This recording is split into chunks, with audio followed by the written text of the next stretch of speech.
हम लोगों के साथ एक बड़ी चूक होती है। जब धार्मिक प्रसंग आते हैं, हम बढ़ चढ़ करके धार्मिक क्रियाओं को कर लेते हैं, खूब उत्साह और उमंग को भी प्रकट कर देते हैं, लेकिन बाद में हमारा रंग ढंग वही रह जाता है, वही पुराना रवैया। और जब तक ऐसा रवैया बना रहेगा तो हम अपने जीवन का भला कैसे उद्धार कर पाएंगे। हमें खुद को बदलने के लिए तैयार होने की जरूरत है। हम खुद को बदले, खुद के अंदर परिवर्तन घटित करें, जिससे जीवन में व्यापक बदलाव आ सके, जीवन का रस ले सके। तो अंदर की श्रद्धा बहुत दुर्लभ है। बाहर श्रद्धा प्रकट करना और अंतरंग में श्रद्धा होना बहुत कठिन है। तो अंतरंग में श्रद्धा रखो। आप लोग कहते जरूर हो कि हमें भगवान पर श्रद्धा है, कहते जरूर हो कि गुरु को पर श्रद्धा है, धर्म में श्रद्धा है, लेकिन सच्चाई यही है कि जीवन व्यवहार में हम उसे झुठलाते रहते हैं। कैसी श्रद्धा होनी चाहिए? गुरु ने शिष्यों से कहा, पढ़ाई पूरी करने के बाद गुरु कुछ उदास थे। शिष्यों ने पूछा, गुरुदेव आप उदास क्यों? गुरु ने कहा, क्या बताऊं, बेटी जवान हो गई, उसके हाथ पीले करने हैं, उसका विवाह करना है, मेरे पास कोई व्यवस्था नहीं। शिष्यों ने कहा, आप थोड़ा भर संकेत कर देते, हम तो रुपयों की बौछार लगा देते। गुरु ने कहा, नहीं, ऐसा करने में मेरा मान गल जाता है। मैं लोगों के बीच अपनी दरिद्रता को प्रदर्शित करना नहीं चाहता। तो शिष्यों ने कहा, गुरुदेव ठीक है, आप चिंता मत करें, हमारे घर में विपुल धन है, हम बिना बताए ले आएंगे। अरे देखो, यदि तुम लोग ऐसा कर सकते हो तो ले आना, पर मेरी एक भावना है कि ये पैसा सब लोग लाए थोड़ा थोड़ा, और ऐसा लाए कि कोई देख ना पाए। सब लेकर आए, पर ऐसा लेकर आए कि कोई देख ना पाए। यदि कोई देख लिया तो वो पैसा मेरे लेने योग्य नहीं होगा। दूसरे दिन सारे शिष्यों ने रुपयों का ढेर लगा दिया। एक नगर सेठ का बेटा खाली है, उससे पूछा, तुम कुछ लाए? बोले, गुरुदेव ला नहीं सका। क्यों? तुम्हें अवसर नहीं मिला? अवसर मिला। फिर क्यों नहीं लाए? आपकी शर्त पूरी करने में असमर्थ था। बोले, क्यों? बोले, मैंने कई बार लोगों से नज़र बचाकर पैसे इकट्ठे किए, उन्हें उठाना चाहा, फिर इधर उधर देखा, कोई देख तो नहीं रहा है। तो तभी मुझे ख्याल आया, और कोई या देखे या न देखे, मैं तो देख रहा हूँ और भगवान तो देख रहा है। गुरुदेव, जब दो दो लोग देख रहे हैं तो उससे फिर मैं आपके पास कैसे लाता? गुरुदेव, इसलिए मैं नहीं ला पाया, मैं शर्मिंदा हूँ। गुरु ने उसे छाती से लगाया और कहा, बेटे तेरी शिक्षा पूरी हुई है, बाकी सब की अधूरी है। तू परीक्षा में आज उत्तीर्ण हो गया। मुझे पैसों की कोई ज़रूरत नहीं थी, मैं तुम लोगों की परख लेना चाहता था कि आखिर में तुम्हारे हृदय में कितनी समझ है।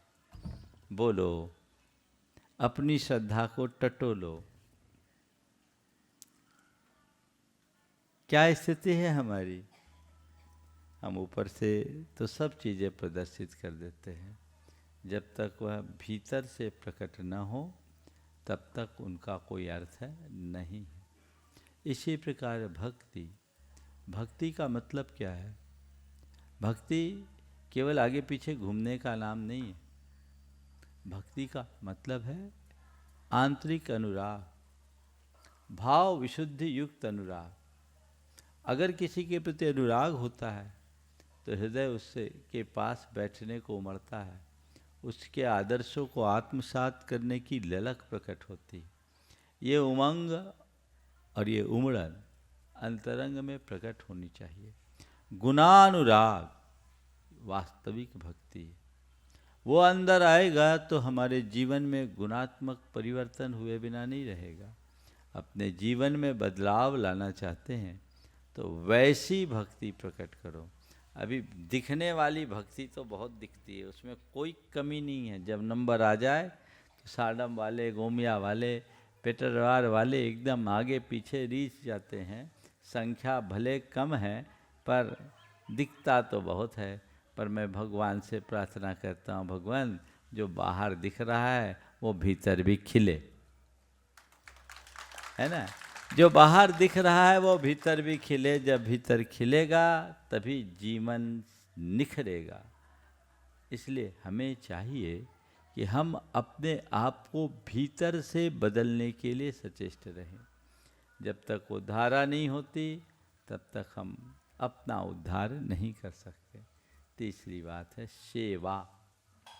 सेवा, हम गुरु की सेवा करते, भगवान की सेवा करते हैं। इनकी सेवा श्रद्धा भाव से करें, भक्ति भाव से करें, लेकिन जहाँ आवश्यकता पड़े दीन दुखियों की सेवा में भी कोई कमी न करें।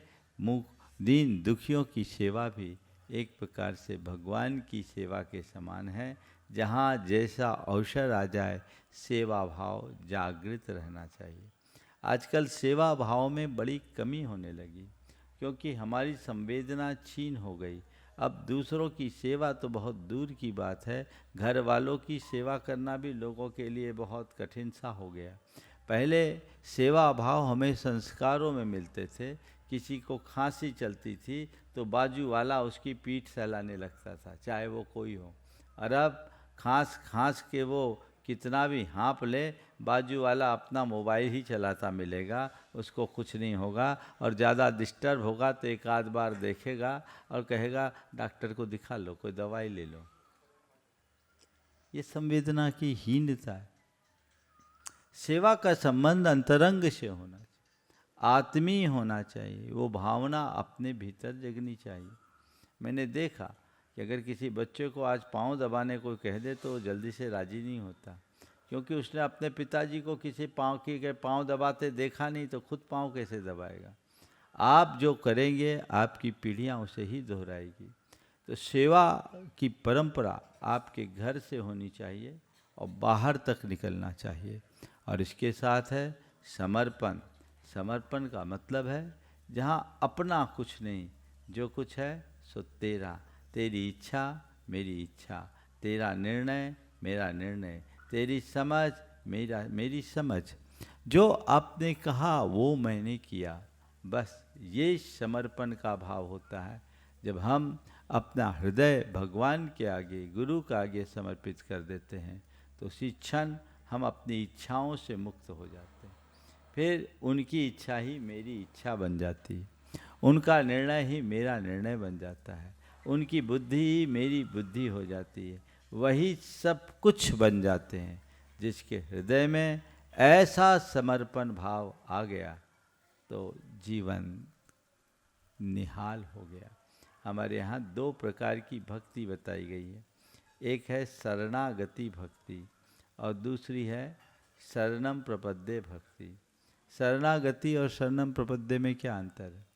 शरणागति भक्ति ऐसी होती है कि बिल्ली अपने बच्चे को, छोटा बच्चा होता है, उठाती है, जहाँ उठाती उड़ जाता है, जहाँ रखती है रख देता। उसकी अपनी कोई इच्छा नहीं है। तो आप जो करा हम वही करेंगे, आप जो कहो हम वही सुनेंगे। ये है शरणागति भक्ति। हम आपके शरण में आ गए, अब मेरा कुछ भी नहीं बचा। लेकिन दूसरा है शरणम प्रपद्ये। बंदर को देखो, बंदर का जो बच्चा होता है ना, वो अपनी माँ को जोर से पकड़ा रहता है। तुम कितनी ऊंची छलांग लगाओ हम तुमको नहीं छोड़ेंगे, जहाँ तुम जाओगे वहीं हम रहेंगे। एक है जहाँ तुम ले चलोगे वहीं हम चलेंगे, और जहाँ तुम रहोगे वहीं हम रमेंगे। यही है ना। तो ये दोनों में कोई भी घट जाए जीवन धन्य हो जाए। अपने जीवन में ऐसी उत्कृष्टता को उद्घाटित करने वाला सुनिश्चित तौर पर जीवन का उद्धार करता है। तो हमारे हृदय में ऐसी श्रद्धा, भक्ति, सेवा और समर्पण का भाव जागृत हो और हम अपने जीवन को उत्तरोत्तर विकसित कर सके, इस शुभ भाव के साथ विराम लेता हूँ। बोलिए अहिंसा परमो धर्म की।